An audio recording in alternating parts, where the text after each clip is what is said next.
Minimum wages तय कैसे होता है? तो इसको एक बार हम समझते हैं।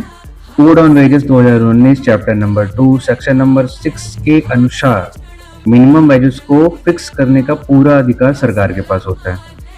अब आसान भाषा में समझते हैं कि कैसे सरकार इसको कैटेगराइज करती है या कैसे इसको देती है। सरकार मिनिमम वेजेस को दो तरीके से तय करती है। एक तो टाइम के हिसाब से, दूसरा पीसेस के हिसाब से। टाइम के हिसाब से यानी घंटे, दिन या महीने के हिसाब से तय होता है। पीसेस के हिसाब से मतलब कि जितना काम उतना पैसा, जैसे कि पर पीस पेमेंट, ये भी एक काम होता है। लेकिन ध्यान देने वाली मेन बात यहाँ पे है कि अगर आप पीस वर्क करते हो यानी कि पीसेस पे वर्क करते हो तो भी सरकार ये सुनिश्चित करती है कि आपको कम से कम टाइम बेसिस के बराबर वेजेस मिले। इसीलिए कई सारी कंपनियों में पीस रेट होता है, लेकिन वहां पे अटेंडेंस को घंटों के हिसाब से ज्यादातर देखा जाता है। अब इसमें एक सवाल आता है कि अब सवाल ये है कि अमाउंट डिसाइड कैसे होता है? सरकार इन फैक्टर को कैसे ध्यान में रख सकती है? हमें ये भी सवाल तो आता ही है मन में।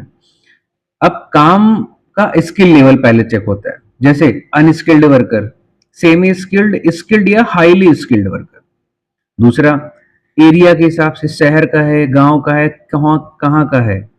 दूसरा, काम की कंडीशन, जैसे डेंजरस जॉब्स हैं, है ना, अंडरग्राउंड वर्क जॉब्स है, या ज्यादा हीट या ह्यूमिडिटी में जॉब कर रहा है बंदा, उसके हिसाब से भी देखा जाता है।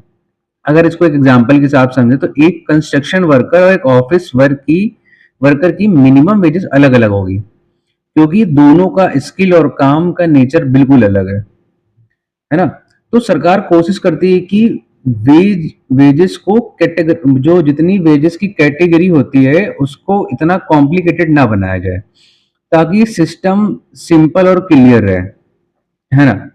तो मिनिमम वेजेस सिर्फ एक नंबर नहीं है, ये आपके काम की वैल्यू और आपका ही हक की पहचान है।